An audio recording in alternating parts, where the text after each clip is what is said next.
में कैंसर है या किडनी में कैंसर है या कहीं और कैंसर है, बैठ जो मैं बताता हूं उसका बेस्ट तरीका क्या है। ध्यान से सुनो। जब समुद्र मंथन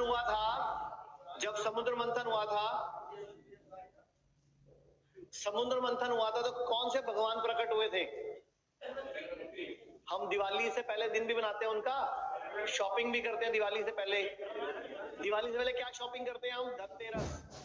धनतेरस किसका दिवस है? धन्वंतरी भगवान का। वो विष्णु के अवतार थे। जब वो प्रकट हुए थे उनके हाथ में क्या था?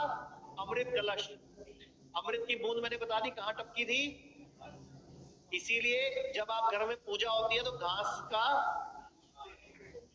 क्या वो बनाते हैं ना, गणेश भगवान को चढ़ाते भी हो, दूर्वा। वही घास खा के दुनिया के सारे जानवर जंगल में ठीक रहते हैं। असूल से तो आप भी कोई इससे ठीक होना चाहिए। घास को उबालो, पी जाओ और उल्टी करो, सारा एसिड बाहर आ जाता है।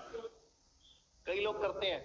चलो, और धन्वंतरी भगवान के हाथ में क्या क्या था, कुछ आइडिया है? शंख था और अच्छा, भारत का राष्ट्रीय पक्षी क्या है? भारत का राष्ट्रीय पशु क्या है? अच्छा, भारतीय का राष्ट्रीय वृक्ष क्या है? वृक्ष। हाँ, अच्छा, राष्ट्रीय औषधि क्या है?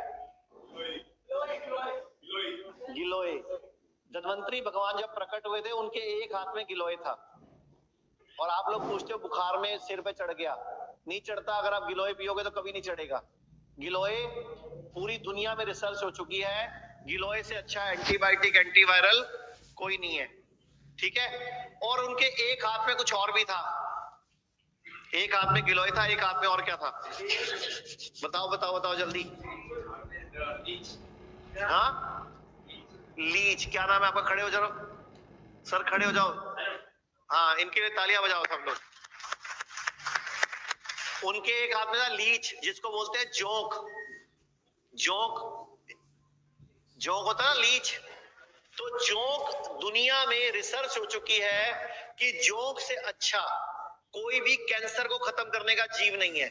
जोंक, जहां पे भी कैंसर होता है, गांठ होती है, गांठ, वहां पर लीच लगा दी जाती है।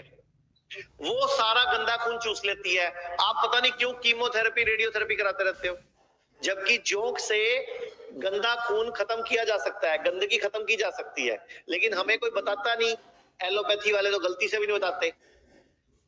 और लीच थेरेपी से कैंसर में बहुत जल्दी आराम मिलता है। ठीक है। तो लीच के मुंह के अंदर जो लार होती है, जैसे हमारे मुंह में लार है, लीच में जो लार होती है ना, उसका नाम होता है हिरुडिन। वो हिरुडिन लीच हमारी बॉडी में छोड़ देती है और हमारा गंदा खून चूस लेती है। और लीच इतना इंटेलिजेंट जीव है, आपकी बॉडी से जब गंदगी चूस लेती है तो उसके बाद हम लोग लीच को भी उल्टी कराते हैं। मतलब लीच को भी उल्टी कराई जाती है, जैसे हम जानवरों को कराते हैं तो लीच को भी कराते हैं। तो लीच सारी गंदगी निकाल देती है। उल्टी कर देती है। नहीं, हल्दी डाल के उल्टी कराते हैं उसको। लीच को छुड़वाने के लिए बॉडी, और लीच इतनी इंटेलिजेंट है, जैसे मान लो हमने कहीं लगा दी और वहां पे गंदा खून नहीं मिल रहा, छोड़ देगी, अपने आप छोड़ देगी। जब तक गंदा खून मिलता रहेगा पीती रहेगी वहां से।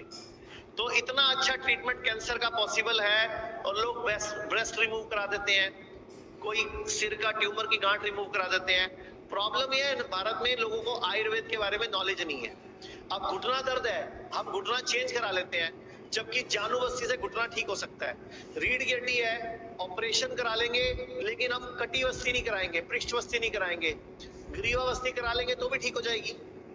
ऐसे आयुर्वेद में पंचकर्म चिकित्सा में वमन मतलब उल्टी के द्वारा, विरेचन मतलब स्टूल के द्वारा, शमन, शोधन, रक्त मोक्षण, नस्यम, नाक से धुएं के द्वारा, आजो कोई बात नहीं, नाक से धुएं के द्वारा, कान के रोग को, कानों का कर्ण पूरन, कान में धुआं देते हैं हम जड़ी बूटियों का, इस तरह हम सारी बीमारियां ठीक कर सकते हैं।